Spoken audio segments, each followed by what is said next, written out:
গজনীর সুলতান মাহমুদ, আপনাকে ধন্যবাদ আমার সঙ্গে কথা বলতে সম্মত হওয়ার জন্য। তোমাকেও ধন্যবাদ প্রতাপ। কি জানতে চাও বলো। 17 বার ভারত আক্রমণ করে আপনি ইতিহাস গড়েছেন, এজন্য আপনি পাকিস্তান ও বাংলাদেশের পাঠ্যসূচিতে, বিশেষত পাকিস্তানের পাঠ্যসূচিতে মুসলিম বীর হিসেবে সম্মানিত, অন্যদিকে হিন্দুদের কাছে কুখ্যাত হয়ে আছেন। কিভাবে মূল্যায়ন করবেন এগুলোকে? ভারত আক্রমণ করে সফল হওয়ার পর ইসলামী বিশ্বের খলিফা বাগদাদের খলিফা কাদির বিল্লাহ আমাকে বিপুল সংবর্ধনা জানিয়ে আমাকে ইয়ামিনুদ্দৌলা অর্থ সাম্রাজ্য, দক্ষিণ হস্ত ও আমিনুল মিল্লাত অর্থ ধর্মের রক্ষক উপাধি দিয়েছিল। ইতিহাস এখন আমাকে যেভাবে মনে রাখবে আমি সেটাই। ইতিহাস তো এখন 3-4 রকম। এখন আপনাকে রীতিমতো ধর্মনিরপেক্ষ দেখানোর একটি ইতিহাস ভারতে লিখছে কেউ কেউ। তারা বলছে আপনার ভারত আক্রমণ ও মন্দির ধ্বংস ছিল স্রেফ সেকালের সমরনীতির বহিঃপ্রকাশ। রমিলা থাপার বলেছেন মন্দির অনেক হিন্দু রাজাও সম্পদের লোভে লুট করত, কাজেই আপনাকে মুসলিম বিরোধী দেখানো ঠিক হবে না। পণ্ডিত নেহরু কিংবা ঐতিহাসিক খাজা নিজামুদ্দিন বা মিনহাজি সিরাজ কিন্তু আমাকে হিন্দুদের ধর্মকে চরম অপমান করার জন্য দায়ী করেছে। 1000 মন্দির ভাঙ্গার জন্য আমি মুসলিম বিশ্বে জাতীয় বীরে পরিণত হয়েছি, যা আজও অম্লান। কাজেই রমিলা থাপার কি বলছে তার কোনো মূল্য নেই, কারণ যারা আমাকে আজও পিঠ চাপড়াচ্ছে তারা আমাকে হিন্দুদের অপমানিত ও পরাজিত করার জন্যই সেটা করছে। হিন্দুদের ধর্ম অপমানের কথা যখন তুললেন, তাহলে সোমনাথ মন্দিরের কথা বলি। মক্কার মানাতো দেবী নাকি ভারতে অপভ্রংশ হয়ে সোমনাথ হয়েছে। মক্কা দখলের পর পৌত্তলিকদের একটি দল দেবী মানাতের বিগ্রহটি ভারতে নিয়ে এসেছিল বলে শোনা যায়, যদিও এরকম কোনো ঐতিহাসিক পরিষ্কার প্রমাণ নেই। হ্যাঁ, আমরাও তাই জানতুম।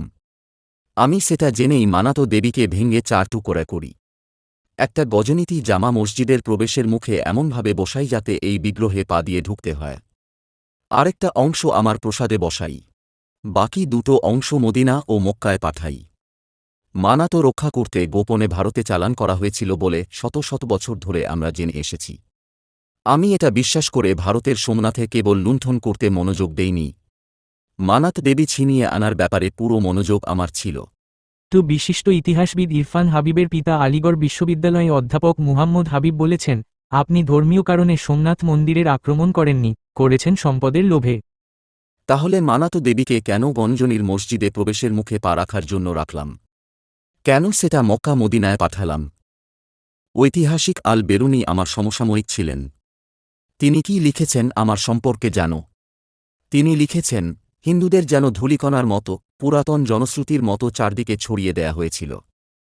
তাদের বিক্ষিপ্ত অবশেষ মুসলমানদের উপর গভীর ঘৃণা পোষণ করে।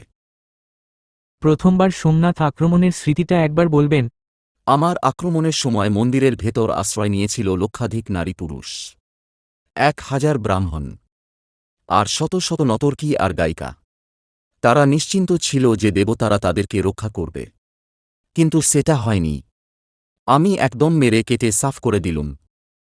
যে পরিমাণ ভারতীয়দের কৃতদাস বানিয়েছিলাম তাতে গজনবীর দাস বাজার সর্বনিম্ন দর হয়েছিল। মাত্র 5 দিনারে একটা দাস বিক্রি হচ্ছিল হাফ হাফ হাত। কতজনকে দাস বানিয়েছিলেন?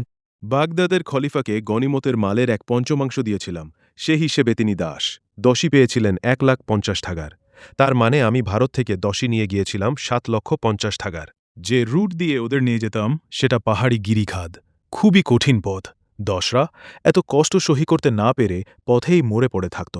এই কারণে সেই পথের নামই হয়ে গেল হিন্দুকুশ, মানে হিন্দুদের মেরে ফেলা। ঐতিহাসিক আল উতবি লিখেছে, আমার কারণে ইরানীয় গজনি দশরা বাজারে 10 একদম সস্তা হয়ে গিয়েছিল।